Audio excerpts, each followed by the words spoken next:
Numa cidade agitada e barulhenta, algo terrível acaba de acontecer. O Banco Central foi assaltado por uma quadrilha que cavou um túnel subterrâneo de 80 metros de comprimento e 70 centímetros de largura. Eles acabam de roubar 164 milhões de reais.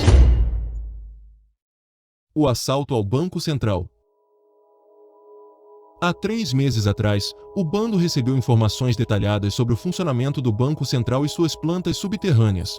Eles alugaram a casa número 1071 na rua 25 de Março, no centro de Fortaleza, que ficava a apenas um quarteirão de distância do prédio do Banco Central. A casa foi totalmente disfarçada como uma empresa que produzia tanto grama natural quanto sintética, para que a ação dos criminosos passasse despercebida pelos vizinhos. O grupo consistia de cerca de 6 a 10 pessoas, e diariamente saíam carros carregados de terra, porém os vizinhos acreditavam que era algo normal para aquela empresa. A construção do túnel utilizada pelos criminosos foi uma verdadeira façanha de engenharia, com profundidade de 4 metros, extensão de cerca de 80 metros e diâmetro de 70 centímetros. O túnel atravessou a Avenida Dom Manuel, uma das avenidas mais movimentadas do centro de Fortaleza. A estrutura foi revestida com vigas de madeira e forrada com lona e plástico para prevenir erosões e desabamentos. A obra contava com eletricidade ao longo de todo o trajeto, iluminação, ventilação e um sistema de ar-condicionado. Ironicamente, várias garrafas de bebidas isotônicas e pomadas para assaduras foram encontradas dentro do túnel, resultado do árduo trabalho braçal. Acredita-se que tenham sido retiradas do local cerca de 30 toneladas de terra, o suficiente para encher 6 caminhões. A Polícia Federal avaliou a construção em R$500 mil.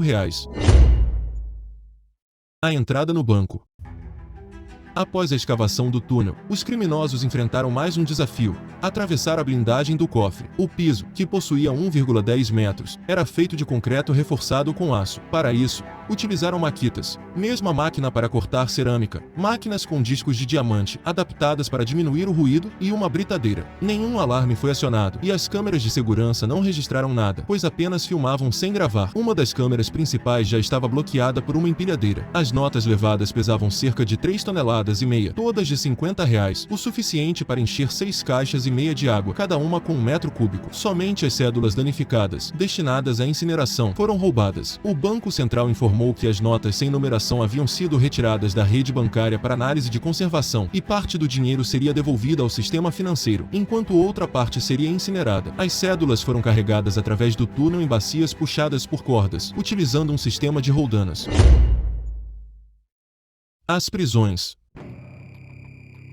Assim que o furto foi descoberto na segunda-feira, dia 8 de agosto de 2005, a Polícia Federal iniciou uma investigação. A identificação de José Marleudo através de impressões digitais encontradas na casa foi o começo da linha correta de investigação e ajudou a identificar parte dos envolvidos. No dia seguinte, 9 de agosto, os criminosos cometeram um erro. Compraram 10 carros à vista com o dinheiro roubado. O comprador, José Charles Moraes, dono de uma transportadora, foi preso em Minas Gerais levando 11 carros em um caminhão cegonha. Em 3 dos carros, os policiais encontraram a prova do crime: R$6 milhões em dinheiro roubado do Banco Central. Moraes forneceu informações sobre os demais ladrões que participaram do furto, incluindo um número de celular que coincidia com o do cartão deixado no túnel. Após a identificação de José Charles Moraes, a Polícia Federal iniciou uma operação para prender os demais envolvidos no furto ao Banco Central. Em 12 de agosto de 2005, a operação foi deflagrada e diversos suspeitos foram presos, incluindo membros da quadrilha responsável pelo planejamento e execução do furto. Entre os presos estava Antônio Jussivan Alves dos Santos, conhecido como Alemão, considerado o líder da quadrilha. Foi preso em fevereiro de 2008 no Distrito Federal. Alemão foi um dos responsáveis pelo planejamento do roubo e pela construção do túnel que deu acesso ao cofre do Banco Central. Além disso, familiares dos envolvidos na quadrilha também foram presos por envolvimento no esquema de lavagem do dinheiro. Entre eles estava Jussara Oliveira, irmã de Alemão, que foi presa em Fortaleza. Durante a investigação, a Polícia Federal descobriu que parte do dinheiro roubado havia sido enterrado em uma casa na cidade de Fortaleza. A casa foi encontrada e a polícia recuperou R$3,7 milhões